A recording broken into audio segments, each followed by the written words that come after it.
Once upon a very long time ago, in the village of Swaffham in Norfolk, there stood a house. It wasn't a large or impressive house, quite the opposite.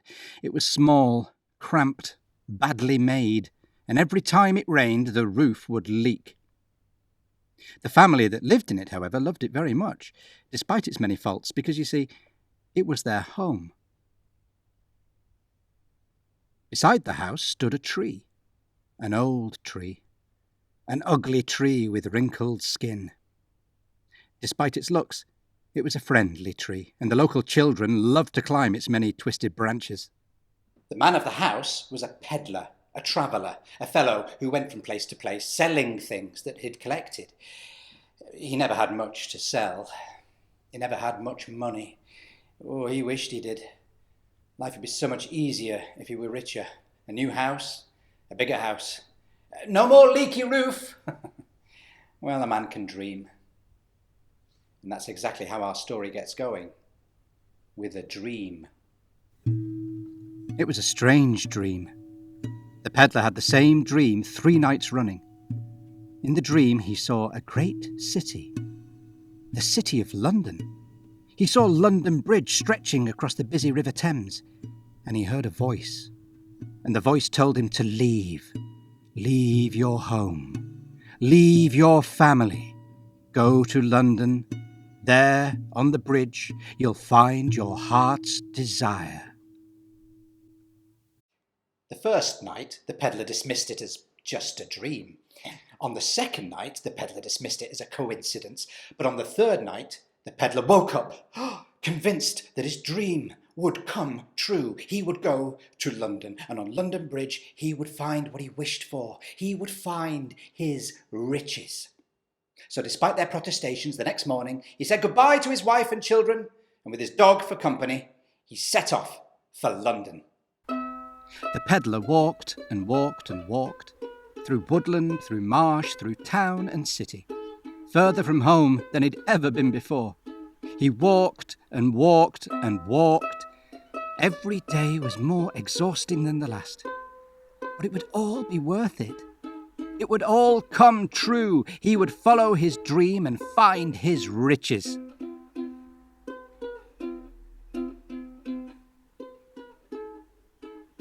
The road was long and hard and dangerous. The countryside was wild, so it was good to have his dog by his side. He slept where he could, in barns, in fields, under hedges. After many long and weary days, too many to mention, he arrived at the great city of London. And he stepped onto London Bridge. He'd made it. He was here. In those days, the river was very busy. Ships sailed to and fro continuously. The bridge had many shops up and down its length, open day and night. They had lots to sell.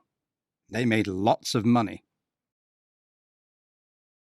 On the first day, the peddler walked the length of London Bridge, over and over and over again, he and his dog.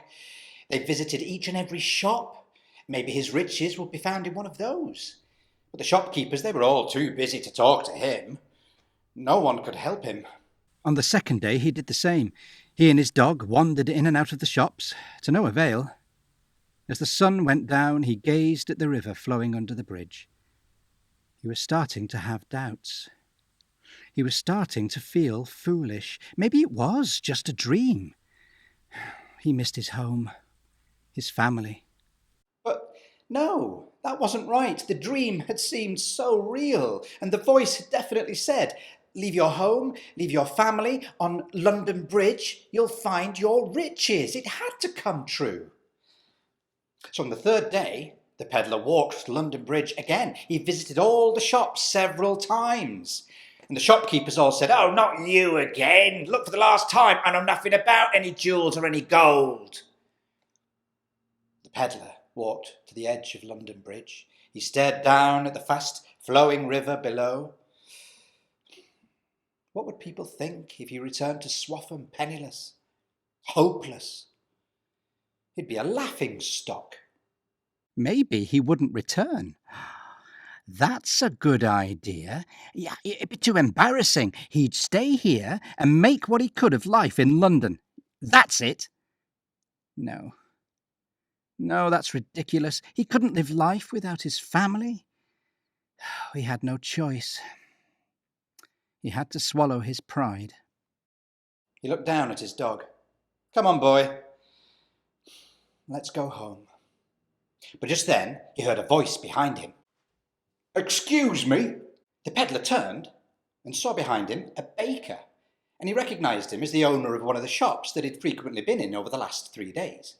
Why do you keep coming into my bakery? The peddler apologised.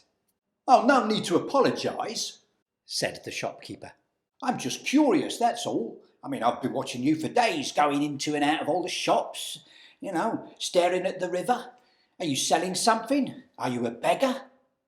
The peddler assured the baker that he wasn't a beggar, he was a peddler, although at the moment he didn't have anything to sell. The baker was full of curiosity. Well, why are you wandering all over London Bridge? What are you up to?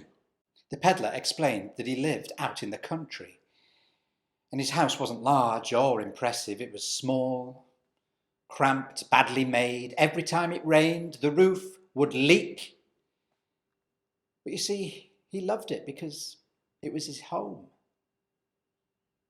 And he'd left his home, and he'd left his family behind, all because of some stupid dream. What dream made you leave your home and come all the way here to London? So the peddler told him all about the voice that had said, leave your home, leave your family, go to London. On London Bridge, you'll find what you seek. Well, you shouldn't believe what dreams tell you to do. I've had a dream, the same dream, 3 nights running it is, and in that dream a voice has told me to leave my home, leave my business, travel out into the countryside, find a small village, and there I'll find a small house with an old ugly tree out front, a wrinkled skin and many twisted branches, and apparently in the roots of that tree I'd find a great treasure. But I would be as big a fool as you if I went around believing what voices in dreams tell me. And then he started to walk away, but the peddler shouted after him, Excuse me, what was the name of the village in your dream? Oh, Swaffham. And the baker disappeared into his bakery. Well, the peddler looked down at his dog, and the dog looked up at the peddler.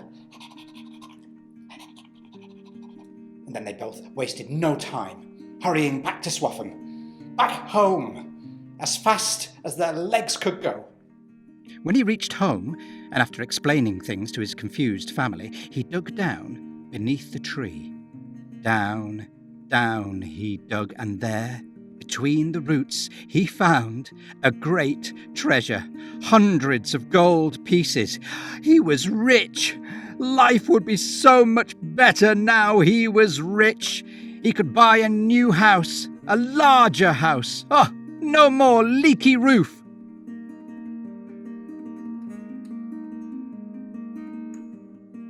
But he didn't buy a new house, although he did mend his leaky roof. Instead, he did something really kind. He used his good fortune to help all the people of Swaffham. And if you go to Swaffham, you'll see lots of pictures of the peddler and his dog. On signs, in windows. Here's a carving.